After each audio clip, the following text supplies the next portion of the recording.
T'oung Pao.Demiéville was a Swiss-French sinologist and Orientalist known for his studies of the Dunhuang manuscripts and Buddhism and his translations of Chinese poetry, as well as for his 30-year tenure as co-editor of T'oung Pao.Demiéville was one of the foremost sinologists of the first half of the 20th century, and was known for his wide-ranging contributions to Chinese and Buddhist scholarship. His influence on Chinese scholarship in France was particularly profound, as he was the only major French sinologist to survive World War II. Demiéville was one of the first sinologists to learn Japanese to augment the study of China. Prior to the early 20th century, most scholars of China learned Manchu as the second scholarly language. But Demiéville's study of Japanese instead was soon followed by nearly every major sinologist since his day.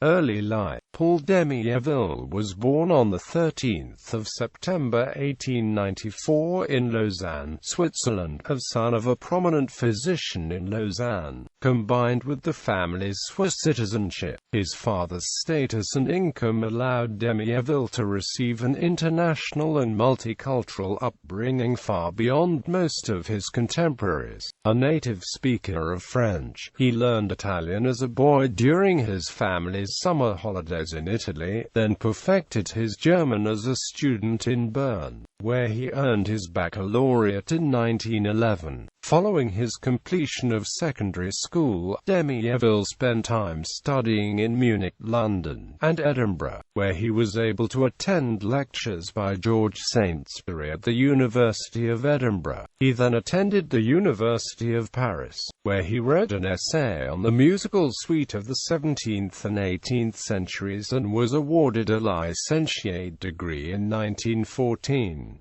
Demiéville then spent the year 1915 studying at King's College London, where he was introduced to Chinese, which quickly became his focus. After returning to France, Demiéville studied at the École des Langues Orientales Vivantes, after which he moved to the Collège de France, where he further studied Chinese under the tutelage of Édouard Chavannes and began learning Sanskrit from Sylvain Léacoute-Vi. He earned his diplôme from the École des Langues Orientales Vivantes in 1919. Career. After completing his diplôme in 1919, Demiéville was named a resident of the École Française d'Extrême Orient in Hanoi, where he lived from 1920 to 1924.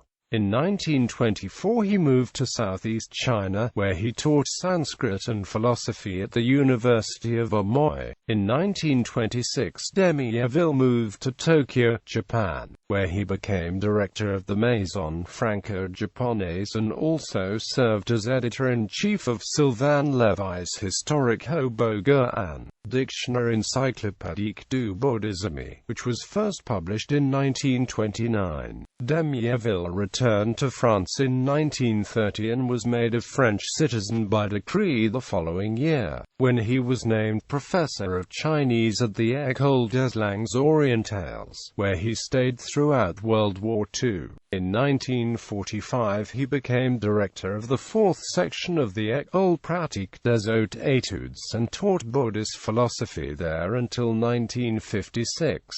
In 1946, Demiéville was selected to replace Henri Maspero as chair of Chinese language and literature at the Collège de France, Maspero having died in the Buchenwald concentration camp in 1945 and held the position until his retirement in 1964.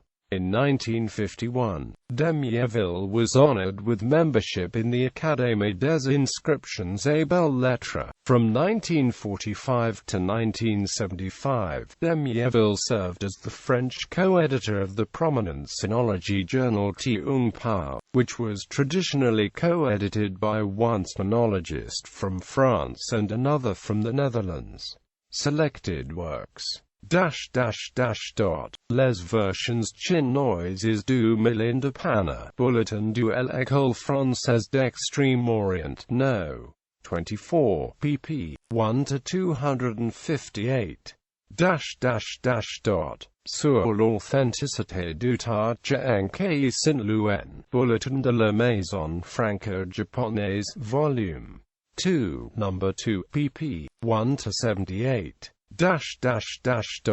Iconography and History in the Twin Pagodas of Zaytun, a study of later Buddhist sculpture in China, Harvard Yenching Institute Monograph Series, Volume 2, Cambridge, Massachusetts, Harvard Yenching Institute, pp. 27-95.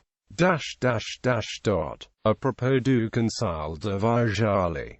T'oung Pao.Demiéville. Leiden, E. J. Brill, pp. 230-296. Le Conseil de l'Art, une controverse sur le quiétisme entre bouddhistes de l'Inde et de la Chine au Hémicycle, Paris, Bibliothèque de l'Institut des Hautes Études Chinoises. Le Yogic Araboum de Sangharaksa, Bulletin de l'École Française d'Extrême Orient, No. XLIV 2, pp. 339-436.